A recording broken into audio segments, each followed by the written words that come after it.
நான் யார் தெரியுமா? என்ன அரெஸ்ட் பண்ணி வம்புல மாட்டிக்காதீங்க. மிஸ்டர், நீ யாரா இருந்தா என்ன, தப்பு செஞ்சவங்க யாரும் தப்பிக்க முடியாது.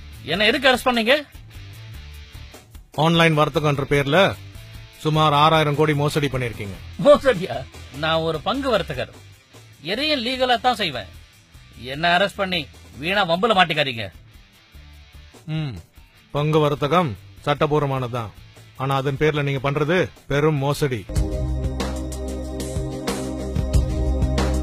ஒரு இன்டர்நெட் இல்ல ஒரு மொபைல் போன், அழகா பேசுற சில பெண்கள் எங்கிருந்து பேசுறாங்கன்னு யாருக்குமே தெரியாது. மக்களுக்கு சீக்கிரம் பணம் சம்பாதிக்கணும்ன்ற பேராசை, அந்த பலகீனத்தை பயன்படுத்தி வெப்சைட் மூலமா வளவிருக்கிறீங்க. படிச்சவங்க தான் உங்க டார்கெட்.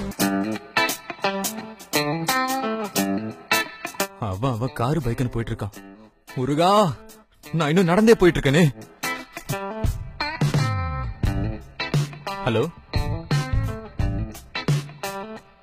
நேத்து வரைக்கும் பைக்ல வந்தா இன்னைக்கு கார்ல வரான்டா. வாங்கடா. டேய் சரவணா, புது போனு, புது காரு, விதவிதமா டிரெஸ், எப்படிடா? ஏன் சம்பளம் தான்டா உனக்கும்? அதுக்கெல்லாம் மூளை வேணும்டா. உன்ன மாதிரி எனக்கும் 1.5 கிலோ மூளை தான்டா. இடம் இருந்தா போதுமா? வேற என்னடா வேணும்? அதெல்லாம் உனக்கு வராதுடா. டேய் சொல்லுடானா. ஆன்லைன் ட்ரேடிங் அப்படின்னா MLM, doubling, monthly returns, lottery, இப்படி ஷேர் மார்க்கெட் சாத்தியங்கள் எல்லாம் மீறி மோசடி பண்றீங்க. நொடிக்கு நொடி பணம் வச்சு. பணமா? என்னடா சொல்ற? இதுதான் ஆன்லைன் ட்ரேடிங். எப்படிடா? 1 லட்சம் போட்டா 2 லட்சம், 2 லட்சம் போட்டா 4 லட்சம், 5 லட்சம் போட்டா 10 லட்சம். சில பேருக்கு மட்டும் பணத்தை ரெட்டிப்பாக்கி திரும்ப கொடுத்திருக்கீங்க. பலருக்கு பங்கு மார்க்கெட்ல சரிவுன்னு சொல்லி ஏமாத்தி இருக்கீங்க. அவங்க இதுக்கெல்லாம் ஒத்துக்கிட்டு தானே முதலீடு பண்ணிருக்காங்க. அதுதான் உங்க பலம். பணத்தை எங்க இன்வெஸ்ட் பண்றீங்கன்றத சொல்றதே இல்ல. ஒரு நாளைக்கு 10,000 பேர் புதுசா சேர்றாங்க. அவங்க தொடர்புல MLM லிங்க் மூலமா பல ஆயிரம் பேர் சேர்றாங்க. இப்படி 6 மாசத்துல 6000 கோடி ஏமாத்தி இருக்கீங்க.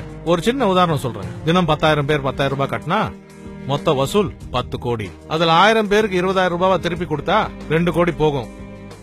மீதி 8 கோடி நிக்கும். மிச்சமுள்ள 9,000 பேருக்கு 50% நஷ்ட கணக்கு காமிச்சு வெறும் 5,000 கணக்குல திரும்ப கொடுத்தா 4.5 கோடி செலவாகும். மிச்சம் 3.5 கோடிய எந்த முதலீடு இல்லாம நீங்க மோசடி பண்ணி சம்பாதிக்கிறீங்க. ஒரு நாளைக்கே எப்படின்னா 6 மாசத்துக்கு 6,000 கோடிக்கு மேலேயே சம்பாதிக்கலாம். உங்ககிட்ட ஏமாந்தவன் MLM மூலமா விட்ட பணத்தை எடுக்கிறதுக்கு புதுசா அறிமுகம் செஞ்சுட்டே இருப்பான். இதுதான் உங்க வியாபாரம்.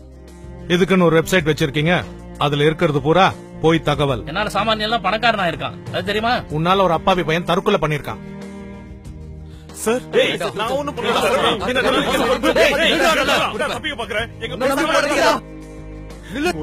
முதல்ல தற்கொலை நினைச்சுதான் இது இன்வெஸ்டிகேட் பண்ணோம். விசாரணையில தான் இது பொருளாதார குற்றம்னு எங்களுக்கு தெரிஞ்சது. அதுல உங்க நிறுவனம் செஞ்ச மோசடிகளுக்கு ஆதாரம் இருக்கு. உங்களோட கூட்டாளிங்களை ஏற்கனவே அரெஸ்ட் பண்ணிட்டோம். இனி உங்களால தப்பிக்க முடியாது. ஒயிட் காலர் கிரைம்ஸ் பார்க்க லீகலா தான் இருக்கும். முதல்ல தனி நபரை பாதிக்கும், அப்புறம் நாட்டோட பொருளாதாரமே பாதிக்கும். ஆன்லைன்ல மோசடி செய்ததுக்காக உங்களை பொருளாதார குற்றத்துல அரெஸ்ட் பண்றோம். இனியும் கைபேசிக்குள்ள வந்த பிறகு தினம் தினம் புது புது குற்றங்கள் பெருகி வருது. பெரிய மக்கள் தொகை கொண்ட நம் நாட்டில் இதை தடுக்க காவல்துறையோட பொதுமக்களும் விழிப்புணர்வோட இருக்கணும். பொருளாதார குற்றங்களை கண்டுபிடிக்கிறத விட குற்றவாளி கிட்ட இருந்து பணத்தை மீட்டி தருது மிகவும் சவாலான பணி. ஆன்லைன்ல கால் வந்தா கவனமா இருங்க. உங்க விழிப்புணர்வு உங்களை மட்டும் இல்ல, நாட்டின் பொருளாதாரத்தையும் பாதுகாக்கும்.